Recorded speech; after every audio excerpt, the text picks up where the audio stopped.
Opa! Então o primeiro romance da rainha do crime Agatha Christie vai trazer também o primeiro caso do seu personagem mais consagrado, de um dos detetives mais famosos da literatura. E como não poderia deixar de ser, ele vai ser uma história de investigação e vai girar ali em torno de um crime em família. Então hoje eu vou falar sobre o misterioso caso de Styles, a estreia da Agatha Christie, publicado pela primeira vez em 1920 na Inglaterra, e que vai ser também a estreia desse renomado, excêntrico, inigualável Hercule Poirot, o investigador belga que daria as caras ali em mais de 30 romances aqui da autora. Neste aqui, então, a gente vai ter um mistério narrado em primeira pessoa, pelo ponto de vista de um sujeito chamado Hastings, que é um soldado da infantaria britânica, que vai acabar fazendo, às vezes, aqui de assistente do Poirot na história. Ou seja, a gente vai entender que a coisa toda aqui vai se passar durante a Primeira Guerra Mundial. E essa trama vai se passar, então, numa propriedade britânica bem tradicional chamada Styles, situada ali numa região rural da Inglaterra, em Essex. Tudo começa, então, quando o Hastings vai ser convidado por um sujeito amigo dele chamado John Cavendish a passar um tempo lá na propriedade da família dele, enquanto ele se recupera de uns ferimentos de guerra. Essa propriedade é administrada pela madrasta do Cavendish, né, a Emily Inglethorpe, que é uma senhora viúva que acabou de se casar novamente com um rapaz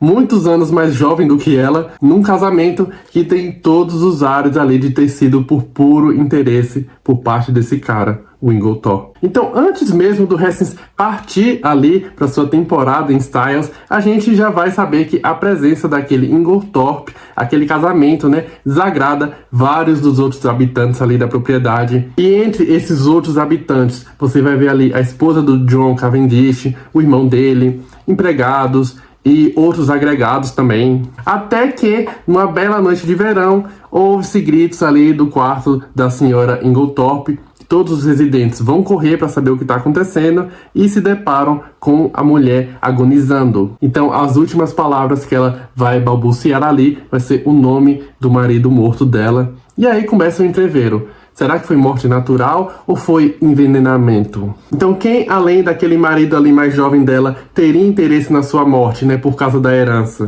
E como que ela poderia ter sido envenenada, afinal de contas? Todas as suspeitas inicialmente vão recair sobre o marido, né, o Inglethorpe, que seria o maior beneficiado com a morte daquela senhora, e todas as evidências parecem apontar que ele é de fato o culpado, até que o nosso amigo Hastings aqui, aquele narrador convidado, vai encontrar por acaso o seu velho amigo investigador Hercule Poirot, que também estava passando a temporada ali na região, e vai pedir para que o Poirot investigue o caso. E a partir daí o Poirot vai colocar aquele seu exímio cérebro para funcionar, a fim de desvendar todo esse entreveiro. Então, de cara, vendo isso aqui como um romance de estreia, dá pra perceber como que a Agatha Christie era muito inventiva. Não é à toa que teremos para frente mais de 50 anos de carreira em que ela vai criar tantas tramas investigativas tão inventivas em tantos outros romances.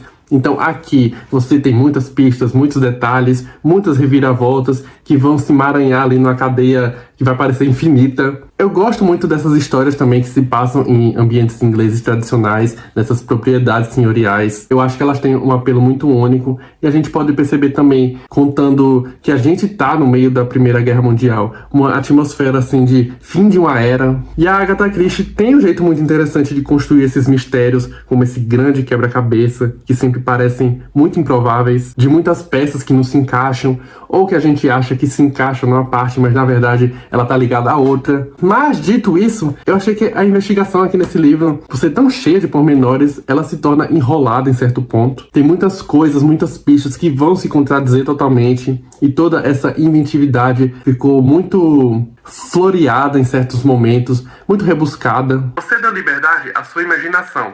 A imaginação é uma qualidade quando bem colocada, mas um defeito quando ela assume o comando. Então, quanto mais simples a explicação, mais provável ela é.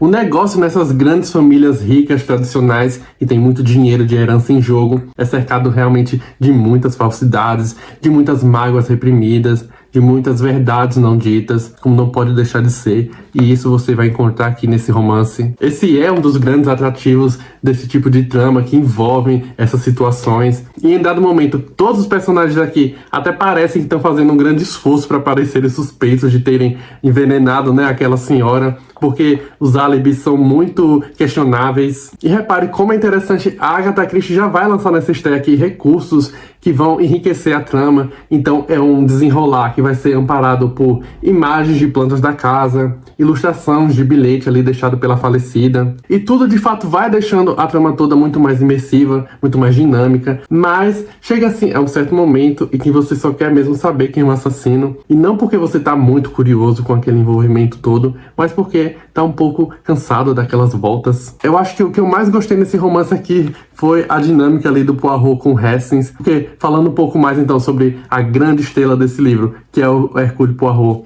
De novo, esse é um livro de estreia dele ali no mundinho Agatha Christie. Ele é um investigador de inteligência muito acima da média, ele tem um instinto e um nível de percepção que faz parecer que ele tá sempre 10 passos à frente do que todo mundo, inclusive da polícia e principalmente do leitor.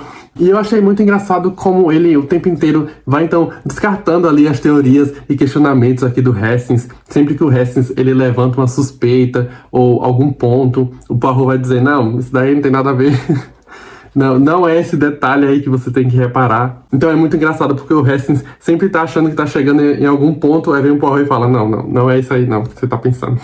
Porque ele vai servir ali como uma grande testemunha, ele vai ser o olhar do leitor, digamos assim, de senso comum sobre a situação toda. Mas o negócio todo envolvendo o assassinato daquela matriarca é muito mais engenhoso do que qualquer palpite de gente que não entende muito bem como a mente de um assassino funciona. Enfim, fica registrado então essa estreia aqui do Poirot e que mágoas geracionais ali na Primeira Guerra Mundial vão ser resolvidas ou reforçadas. O Poirot, ele é um detetive que, se ele te conquistar, é por esse jeito muito excêntrico dele, que ele não faz qualquer esforço para demonstrar modéstia ou discrição. Ele sabe que ele é muito inteligente e não tem muita paciência para ficar nivelando aquele raciocínio excepcional dele para ninguém. O que vai destoar também de todos os ingleses aqui envolvidos naquela investigação. Mas é isso, né? Para o Poirot, todos ali são peças de um jogo do qual só ele parece estar tendo a visão completa de como realmente está funcionando.